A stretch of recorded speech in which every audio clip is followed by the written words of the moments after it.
Howdy y'all, this is AR Cavley. Welcome back to my channel as we continue our investigative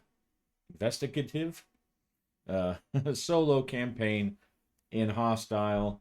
Rizzo and Shank were on their way to talk to the hazmat lady, Patricia Duffy. She's the one who took the bio sample or whatever it was that they found that is possibly led up to all of this trouble.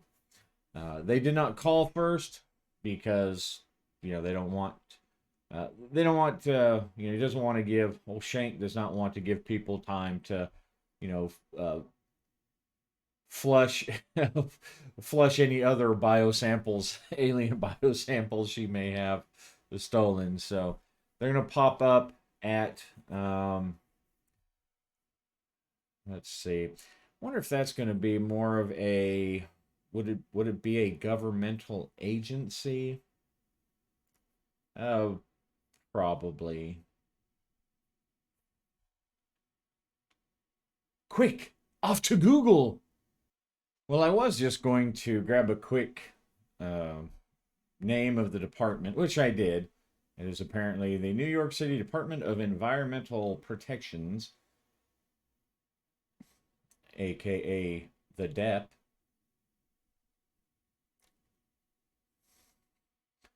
And just drop it in there, but I thought, why not share some education with my listeners? Because I've not seen this either. And I'm certainly not going to go through it, but it has some cool pictures and talks about, they have inventories and stuff like that. And then they have right to know inspections.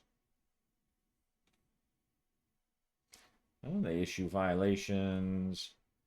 And then here's the emergency response team.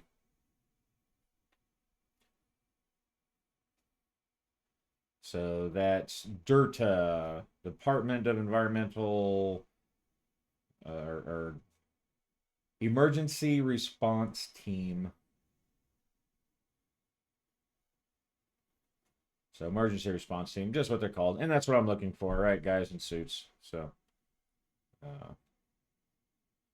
that's cool. All right, so it's DERTA.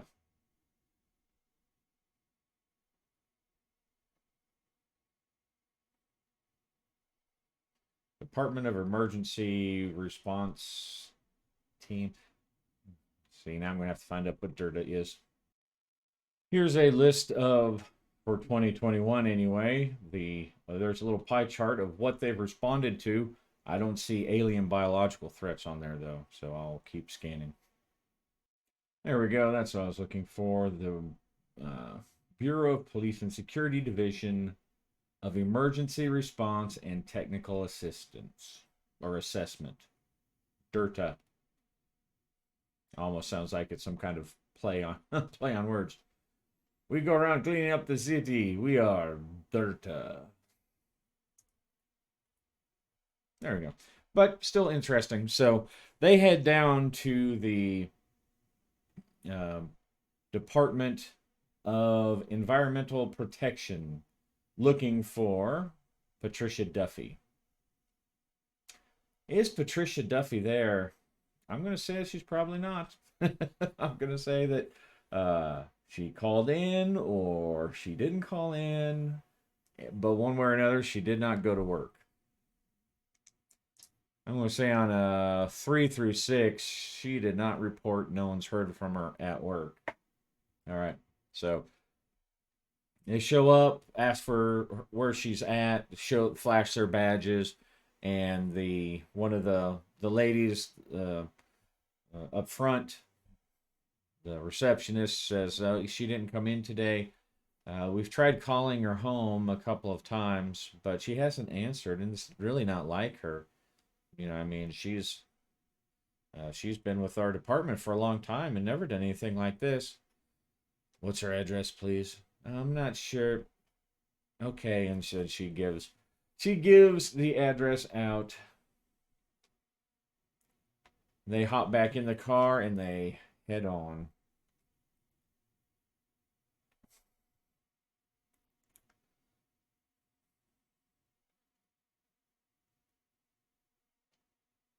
All right. So they are. Um, let's kind of see as they are heading out. Let's give our urban encounters table a roll. I'm going to assume that this office is in one of the main civic buildings in New York. So as they're heading back out, let's roll 2d6 here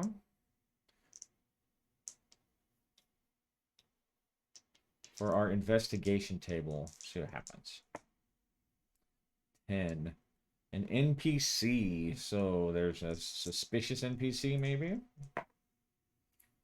10 again. A scientist or a doctor. Now that actually makes sense with where we're at.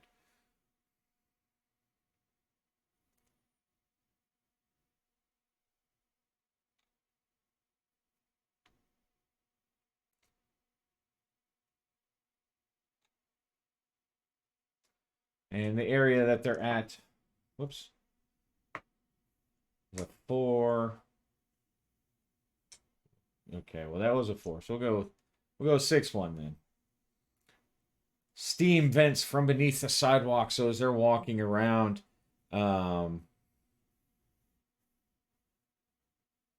one of these someone follows them outside, and as they're about to, even in New York, the unmarked police cars, they don't necessarily get to park on the street, so they have to walk to where they had parked their car, and someone comes up behind them, says, "Excuse me, officers. My name is Charisse Malbro."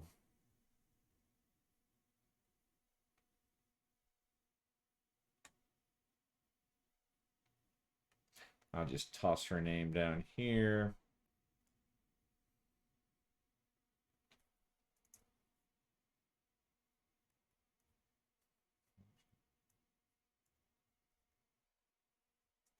I'm going to say she's some kind of biologist, or, biochemist, xenologist kind of person that works for. No, that's not what I wanted. That works in the department, and she's a friend.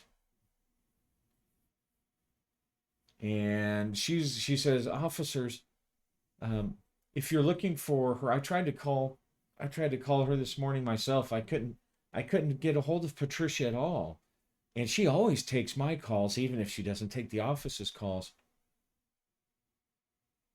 "Well, we'll go and we'll make sure that she calls you." "Well, I don't know if it's important." So we're going to get a tip here. Is that sideways? That's weird. Uh, let's see. We'll go ahead and use our inspiration tables.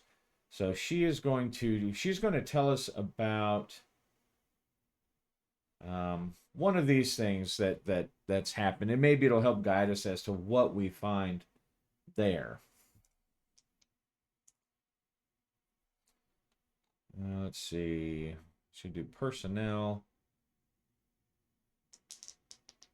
We'll do a personnel 5-5. Debt. She's been in a lot of debt lately, and I know she wouldn't want me to talk about it, and I don't even know what it's about, but I know that she was feeling she's very pressed about trying to pay this off. I mean, I don't think she would go stealing or robbing anybody or anything, but she's become very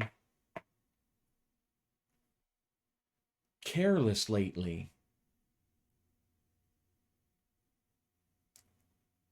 I know there was a big to do she was involved in the other night, last night, but she wouldn't. I saw her on the TV, and I was hoping that she would call me. I tried calling her, but nothing. I'm afraid that I hope that she's okay. I wanted them to send a welfare check, someone to go down, because if there was a big hazmat thing, maybe she got sick. I don't know, but she didn't answer, and they're waiting because no one else has done anything. Um, but she's gotten very careless, and she's in a lot of a lot of debt, so she's in a lot of stress. So I would please I just ask you to be very kind with her. Be gentle. Thank you very much. We'll do what we can. Yeah, thanks. Rizzo adds, feeling the need to be part of the conversation, and they head on. They find her apartment easy enough. It's in a high rise, some blocks away. What do they find there? What do they find there? So what I'm thinking is the main choices. The obvious one is that she's been murdered for that. Um, but if she's in debt and she's been careless, then maybe she could be bought off. Maybe she was careless in her dealings with somebody and now she's just disappeared. So let's see. All right, so what do they see as they approach? I'm going to bust out my Game Master's Apprentice cards here. I'm going to give them a little shuffle because um, they have environmental cues. So we'll guide there. See if one of those cues will give us an idea as to why Miss Duffy did not report to work today. All right. Well, I don't know if you can read read that anyway. Let's see. So they hear creaking and groaning of. So creaking and groaning at the building or someone inside.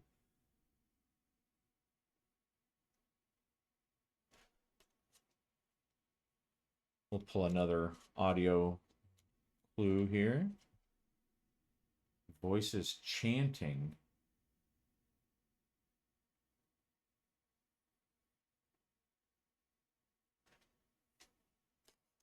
Well, I think that pretty well uh, points to the fact, the idea.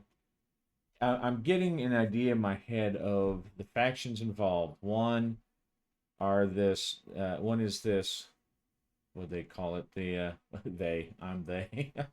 What did my things call it? Um, the Tanique movement. All right, so that's going to be some kind of spiritual uh, type movement, maybe with a uh, some kind of cosmological weird cult kind of thing, versus whoever this marine, the one tattooed marine that we're chasing around. Um,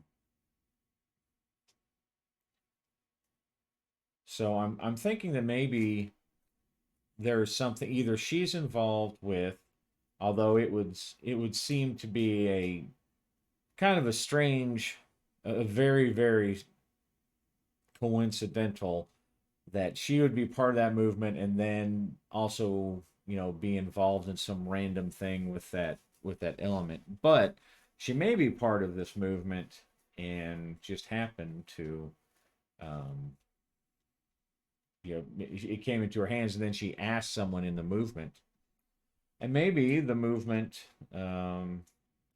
has tracked her down after tracking, like they tracked down the city councilman. Kind of thinking that that might be the case. So what I'm picturing as the most reasonable is that someone else from that movement, they obviously have some kind of resources. They were able to get in contact with the councilman, and they were probably watching, what was going on, maybe the backup across the street or whatever, and they have they followed her home. Maybe someone in there saw that she was the one with the sample, or maybe they just assumed that she was the one because she was the big bitch in charge or whatever. They followed her home. There's chanting. That leads me to believe that they are doing some kind of there's some kind of ritual going on with these people. All right, so I'm going to use, well, I've got my card out anyway. I'm going to say the chances of the Tannic group that they're chanting, they're doing some kind of ritual because they've captured her.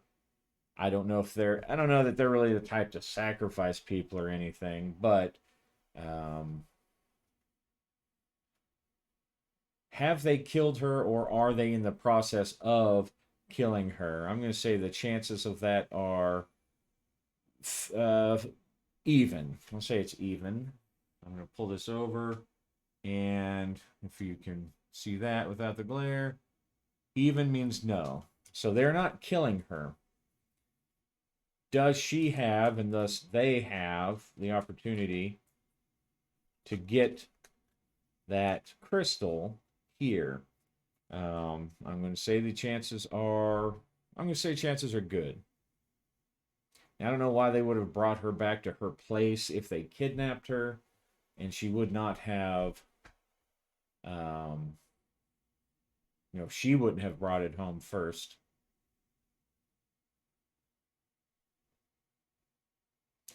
Does she or do they have? I'll say chances are good, just to get things moving along. Okay, no.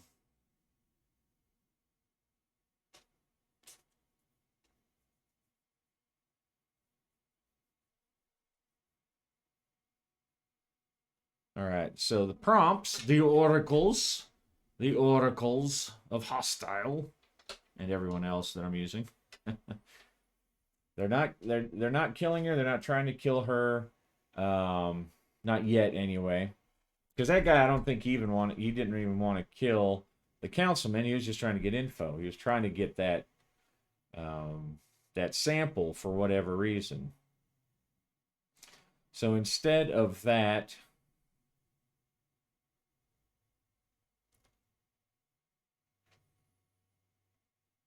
I'm going to say that what they come in and find is she is captured, and at some point when she was getting ready, maybe like right before, maybe she turned it in and didn't log it yet for whatever reason. They snatched her or came looking for her in between those two times. Um, Now it would make more sense, I guess, timeline wise, that it was that she actually had turned it in,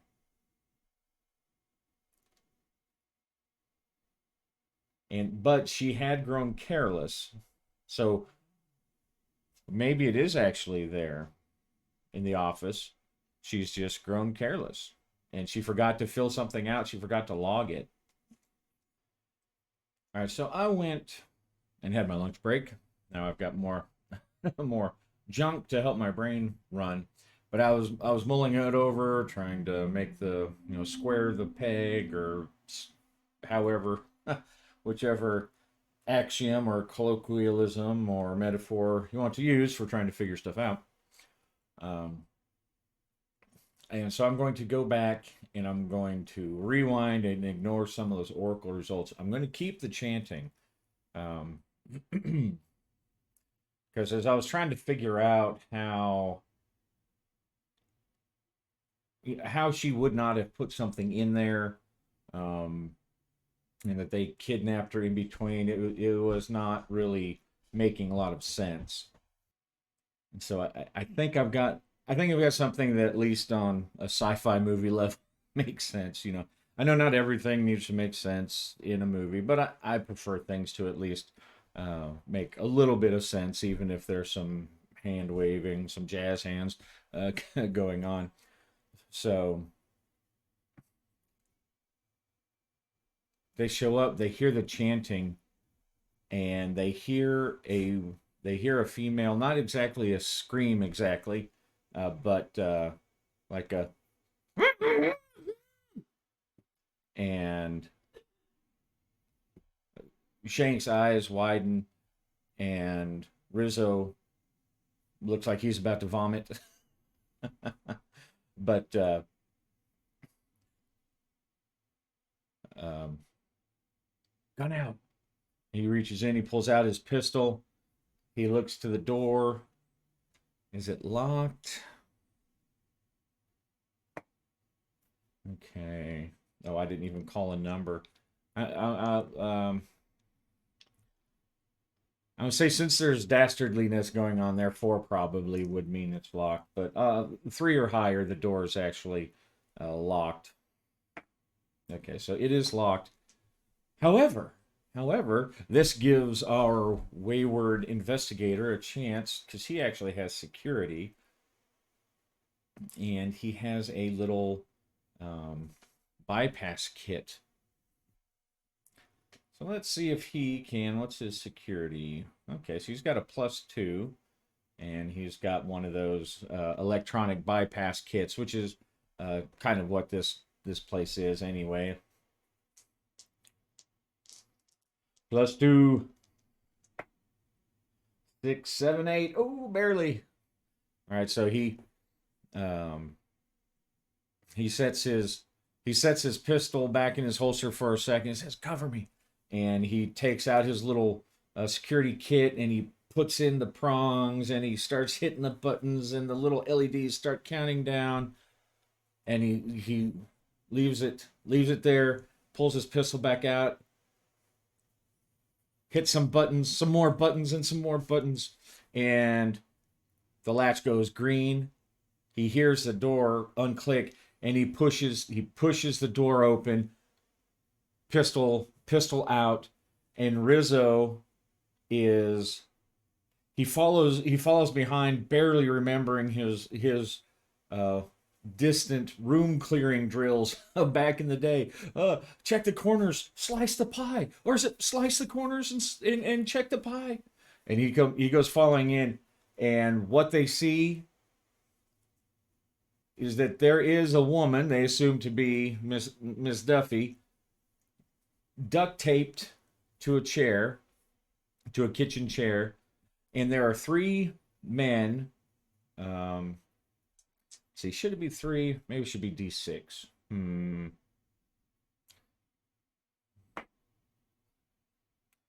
6 men. That's a lot. Maybe I should just leave it 3.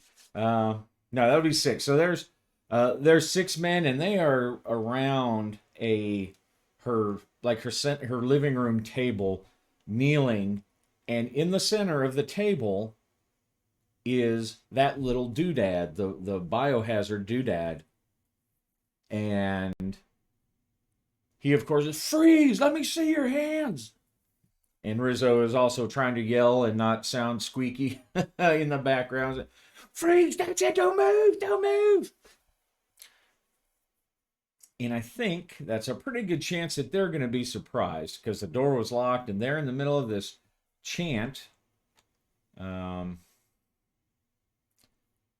right. Well, I'm not sure exactly why my rules are sideways. I must have done something. Let me open those guys back up here. All right, that's better. I'm sure I hit some magical button that set everything at 180 degrees. So let's get to combat. The encounter range is right there, very close. Short range, just like right across this lady's apartment. Now she, as soon as the door bursts open and she hears the guys come in with guns and get on the ground, she's like, and pushes herself over so that the chair that she's on slams on the ground, and she's sideways, tied up in her duct tape, trying to cover herself as best as she can. All right, so we've already, not really an ambush per se, I don't guess, but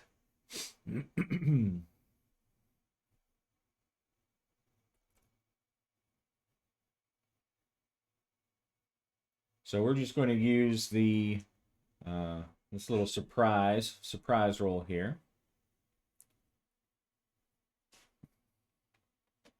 Now I'll make a single group roll.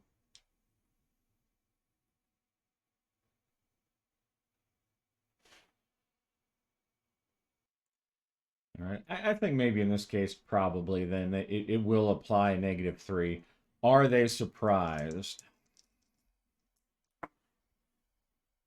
8, so that's going to be -5, or not -3, so that's going to be a 5. So I'm gonna say that they are surprised the first round. Don't move, don't move. He's going to take aim, and I don't get the impression that these are the kind of people who are going to just give up. Right? They're involved in something big.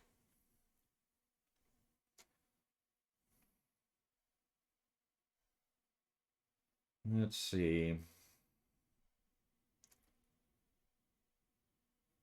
Are they going to give up? I don't think they're going to. I think they're going to start. They're going to start reaching. They're going to start slapping for leather, as they used to say back in the olden days.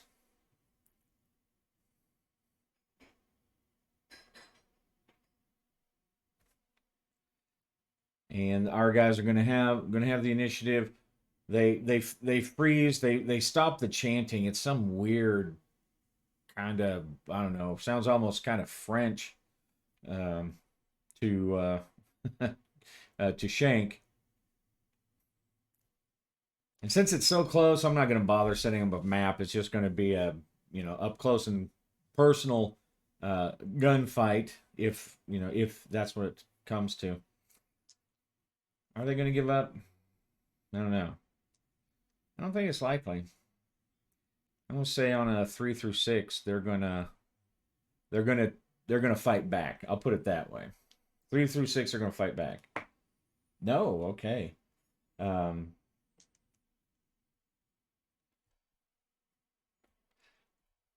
One of them grabs the thing off the center of the table, and he says, "Get out now! No, no!" Now, being this is a normal apartment, there's really probably only one exit, and they're kind of counting because they're not armed. Their hands are bare. They're counting on the 6 of them being able to rush through. Um, and given policy, the legalities of it, he could shoot because they're bum rushing him, and so that is kind of an attack. Is he the kind that's going to shoot back, though? Shoot at people who have as of yet been unarmed? Um, no, I think maybe Shank would, maybe not Rizzo, at least not until they come in. But they've busted in. 6 guys jump up and start charging at them. They've obviously kidnapped or restrained this girl against their will. He's saying freeze. They're not freezing, so they're gonna fire.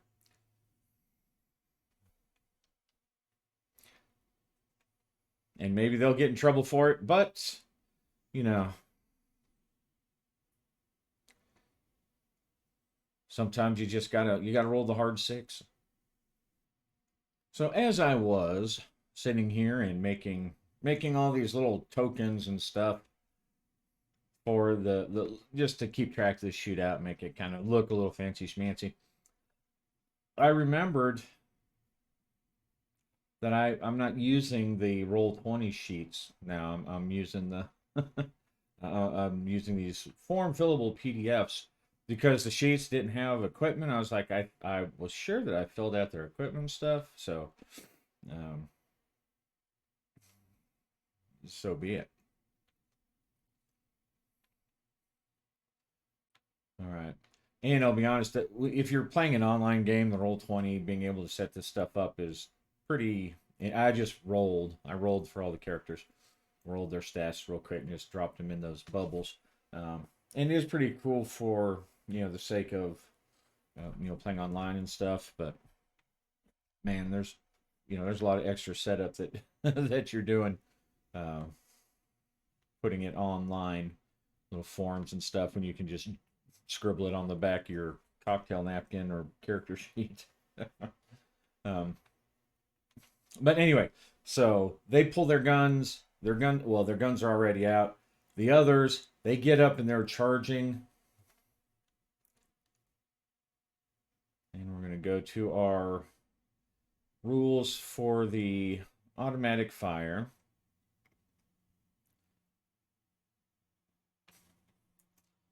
All right, so both of the pistols, he's using, one guy's using the Hawk, Red Hawk Model 5. Yeah, Red Hawk 5 and VP90. Both of those have 4-round bursts, so that in this sense is just treated as a as getting 2 attacks.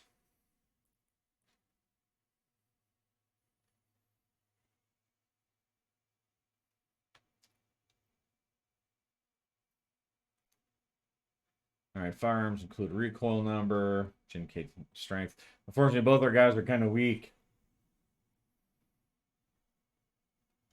All right, but it looks like, because it's, if you don't have the minimum, then it's a apply -1 for just not having it. So they're going to have the -1, and then if you do a 4-round burst, it increases it again. But they're both already over. They spent too much time with the clicking away instead of doing the squeeze exercises, I guess. So they're always going to be, whenever they use their weapons, whether it's single shot or burst or auto, they're always going to be at a -1 DM, and so that's going to cancel out. I think, yeah, both of them have dexterity bonuses, so that's just that's going to cancel each other out. So it's just going to be a 2d6, but I think.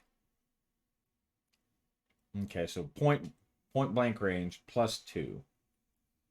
All right, so it's going to be their skill +2, and he Shank is screaming fire, fire, fire, because Rizzo is, uh, he's now on day 2, and he's firing at a mob of unarmed people that are charging him,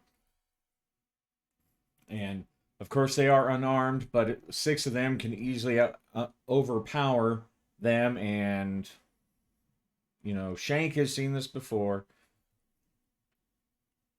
Of course, the lady on the ground, when she sees this, she gets over and she's like,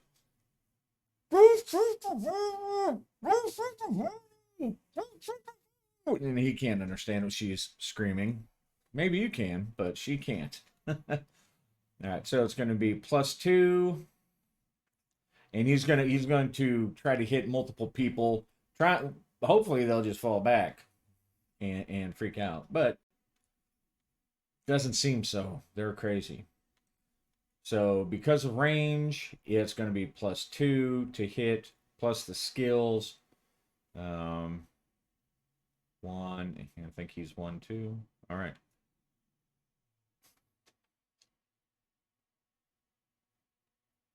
So we'll just do, he'll shoot at these 2, and he'll shoot at these 2. All right, so it's close. Get my numbers right here. So it's going to be +3, 8 or better. 4, 5, 6, 7, and 8 +3. Okay, so miss this one. This one's going to take 2 dice plus the effect. So those weapons have a +2 or a +1 damage. So, and he has an effect of 3, 4. So 2d6 +4. Whoops. 4 on this one. 10. So that one misses, but this one gets hit. 5 is endurance, so that's going to go down to 0. And then now there's 9 points left.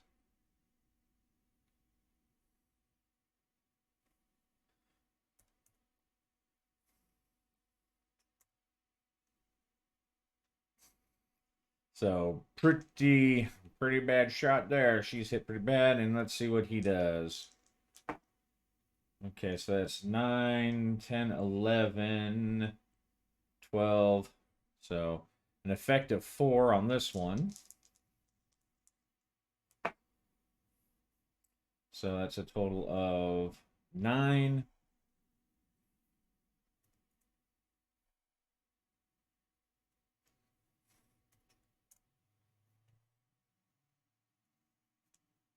And then just hit this one. Okay, 10 plus 3. So that's an effect of 5. So 2 die 6. Oh, wait. I, yeah, okay. That should actually be 4. I forgot to add the other +1 for the pistol.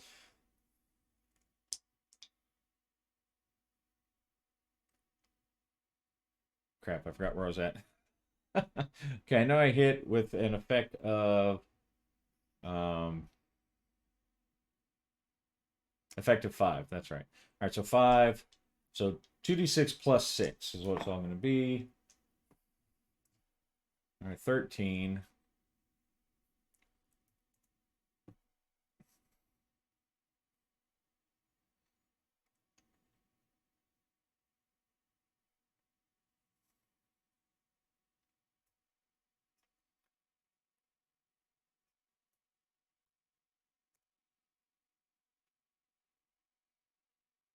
All right, so they're shouting and they're screaming, and that was them getting up. Right? They had initiative, they had surprise, and they had their guns out. And really, as they're getting up, so I think that would be one where, probably even though they had surprise, they kind of spent that surprise turn saying stop, stop, stop. So they get the fight, and then now it's back to regular turns.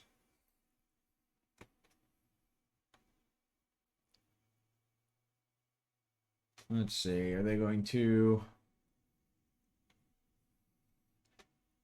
Yeah, so they're now up and they're rushing forward. Um, I think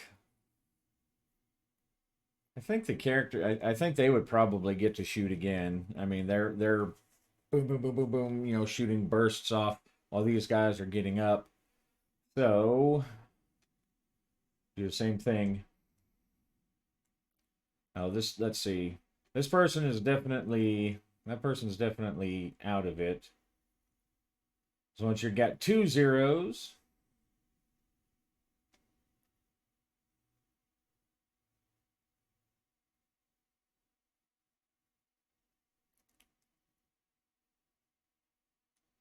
once you've got 2 zeros, oh come on, where are you at here? Medical care.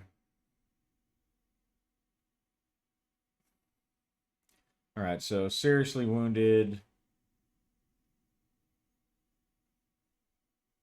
All right, so 2 characteristics are 0, seriously wounded. I mean, she's like an inch from dead. There's a chance that she's probably just going to bleed out. Once endurance is down to 0, it causes an effect, an injury effect though. So they're stunned for 1 round anyway, and they drop. And they're like, when they go down to 1 for the first time. And you know what? I think I actually made my own little table for that. Let's see. It basically does the same thing, but just adds a little more detail. Let me find that real quick. So this is not it. This is another injury system I've kind of been playing around with. If anyone's familiar with Harnmaster, kind of like that. Instead of rolling dice and subtracting it from the attributes, you roll the damage, so you don't have to change anything. You just roll the damage, and then depending on where it's actually hit, it causes a light, serious, lethal wound, and depending on how much damage. So still working through that one. Not gonna use it, but No, we don't have to worry about hit points, and each injury is like an individual thing. This right here is my expanded um, wounded, one attribute 0, or two attribute 0. All right, so let's see what has gone on with these guys here. We have, how many are we down? She's out. We don't really have to worry about her info. Although I would like her window to go away. Oh, there we go. All right, so 1, 2. All right, so those two are down. 3 and a 5. So torso and torso. All right, so knocked prone. And strength roll 8+ or stunned 1d3 turns. Okay, so he's knocked prone, but that's good. So he's not stunned for d3 turns, but he takes one in the chest, probably cracking a rib or something. And the other one, 5, 2, in the shoulder, stunned 1 turn, agility 8 or drop item. Well, she doesn't have anything, so basically for both of those guys, same effect. I guess one could argue that that those rolls were a waste of time. However, I like sometimes having the extra detail.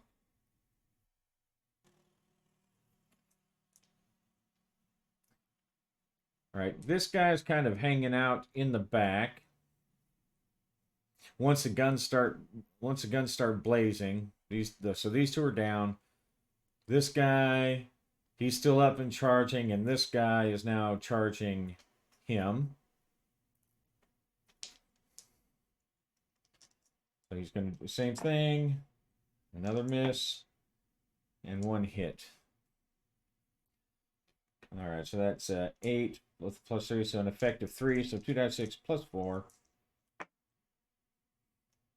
8.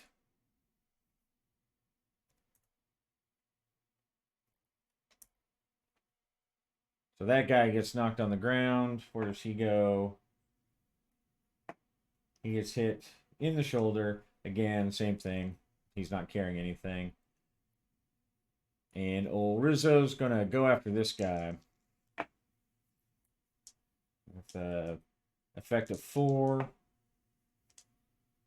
So 10. It's actually even one more than that.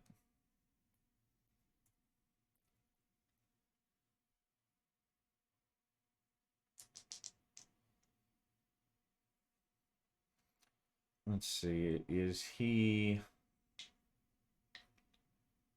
See, those two went down. This guy's in the back. This guy's charging. So, yeah, he's going to... Both shots are going into that guy. 6, 7, 8, 9. So that's a hit. 2d6 plus 2. 5, 6, 7.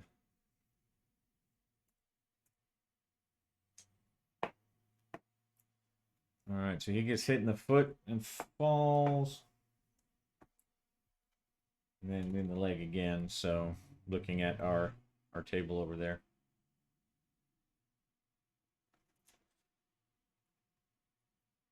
All right, so more gunfire and everybody down. Everyone is down except this guy here. Once the bullets fly and people in the bodies start falling, he comes up and gosh, what's he gonna do? He's probably not gonna surrender. He doesn't really want to surrender. Everybody around him is shot down. Shot down. No. Let's see. Does hostile rules? Do they have a morale table? I don't know. He's kind of a zealot.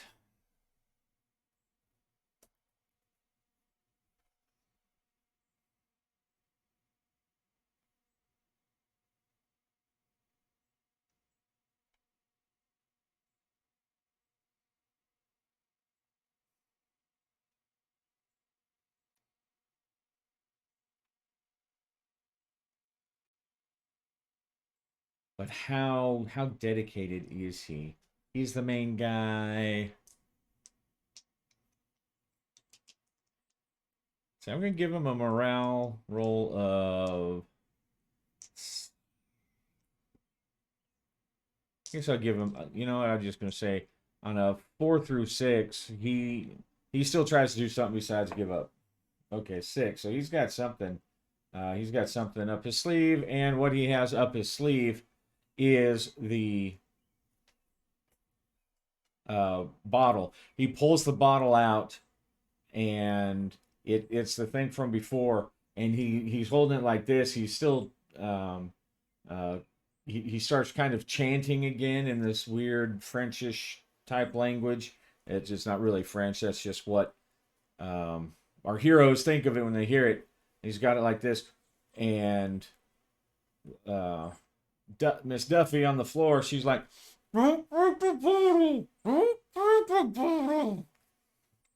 and so they've got their guns. They've got their guns leveled. At him. The wounded people are starting to get back up, and everyone is basically on pause. And they're getting back up. The cops are the marshals are telling him, get back down, get back down. The one lady's not getting back up. She's got one one strength point left. She's hanging in there just barely. And the lady on the ground is screaming, don't shoot the bottle, don't break the bottle. And so now they're kind of at an impasse because they don't really know what to do. Put the bottle down. Put the bottle down. Put that down, or I will be forced to shoot. No, you won't shoot. You won't shoot this. Now, of course, Shank and Rizzo, they know what it went through, what it generated last time when this thing got out of there. I'll open it and I'll kill everybody. I'll kill everybody. The people who are not getting down, or who who did not get back down after they rose up with their various bullet holes and injuries. They he makes this little noise like, and they get in front of him. They act like a meat shield. You're going to let me go, or this opens. Yeah, I don't think that's going to happen, buddy. Everyone get on the ground. Now, of course, they know if you shoot, I will open this and we'll all die anyway. You want to open that. If I let you go, you're just going to go somewhere else to open it, so I got no reason not to shoot you. I don't want to open it. Yes, it is. Shut up. And so now they're in this kind of this standoff, and neither party nor the GM really knows how to handle it. Because as a GM, really, I was kind of I was expecting everyone to kind of bum rush them and him to be able to kind of make it out.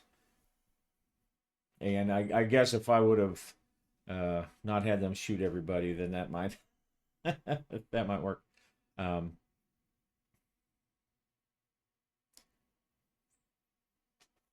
It's real. If you shoot that, we're all gonna die if you break that bottle. All right, look. And so Shank puts his pistol away then, and he pulls out his stunner. Now I was just reading the description for the stunner, and it's actually a sonic stunner. It uses focused sound waves, not tasers like I described, but same. Go non-lethal, Rizzo. And so he pulls out the stunner, and Rizzo pulls out his stunner, They stare at each other. Hit them! And so now we have these guys charging again. But the stunners, of course, they are not they're not automatic weapons. And so but they are still going to be able to shoot first because they've got their guns aimed. As soon as they move, they're going to fire. So Rizzo, oh, you know what? He may actually, with that stunner,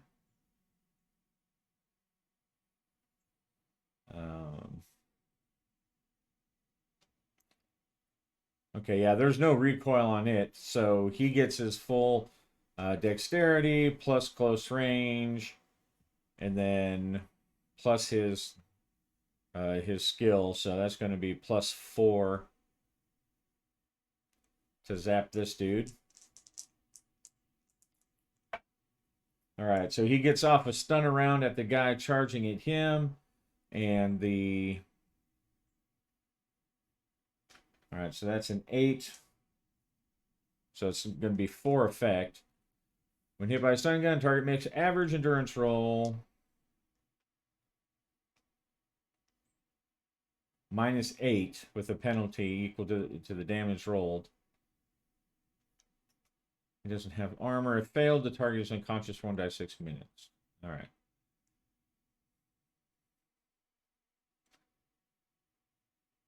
Okay, oops, I didn't mark his base endurance. All right, well, we'll just say, I mean, it's going to be hard. Okay, yeah, so he didn't make it. He's out for 4. As he collapses to the ground, woo, making a weird noise, and he's going to, let's see, these 3 guys are charging him, and they've all been ventilated. So he's just gonna, that one looks closest on my little map. All right, 7, 8, 9. Okay, so that's 7, so that's 11. So effective 3. So that's 9 plus 3, 12. So this person is no way going to make it.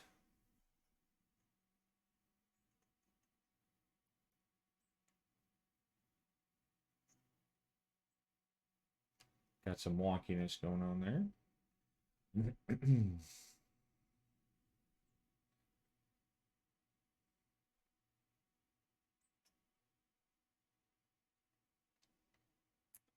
And they're going to be out for 1 minute, which is still like 10 turns. So they're effectively out of that fight.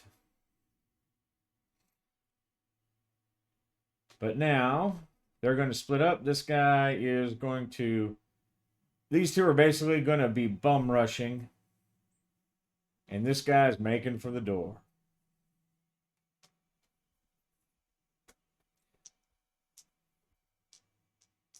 All right, so we'll just give them, we'll say they've just got a melee of 1. And they're just going to try to tackle. Oh, okay, so that guy completely missed. He got up and he fell back down due to his injuries, slipped in his own blood or something. Oh man, that guy did too. So these guys they think they're gonna do a full-on NFL body tackle on the cops here, but they're bleeding, they're leaking out, and they got nothing. But this guy, he rushes out the door. That's his turn. Let's see. Now, of course, they can't let him go. So they're gonna give chase. But they also can't leave these guys here, but they're injured with somebody. So they're just gonna have to split the party. No, not split the party. Yes, split the party. Rizzo, secure these people. Rizzo looks at him wide-eyed as these two start trying to get back up, and he runs out with his stunner out into the hallway chasing. And I think at an hour, that's probably a good place to stop. Um, yeah, that one was kind of that one was kind of difficult to come up with. Um, to come up with a way, to see what everyone would do. I mean, in a situation like that, the guy's got the proverbial biochemical that's going to kill everybody. You can't shoot. If you shoot it, then everyone's dead. If you let him go, then he'll just open it later. Um, and I do kind of, as just a story element as a GM, I do kind of want that guy to maybe not get something, to get away with it, but to at least make a, um, to at least make a scene of it. And speaking of scenes, we'll see what happens next time. Thanks for hopping by.